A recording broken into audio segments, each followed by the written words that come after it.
Hello everyone, I would like to share how I cook spaghetti with tomato sauce. The main ingredients that I'm gonna use are ready-made tomato sauce, spaghetti noodle, parmesan cheese, parsley, butter, and prawns.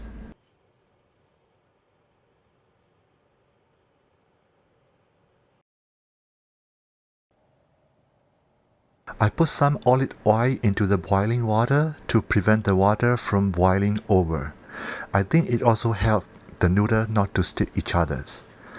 It takes about 15 to 20 minutes to cook the noodle depending on how hard or how soft you want.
If you enjoy watching my video, please subscribe to my channel and click the notification bell so that you will be notified for the future video update. Thank you.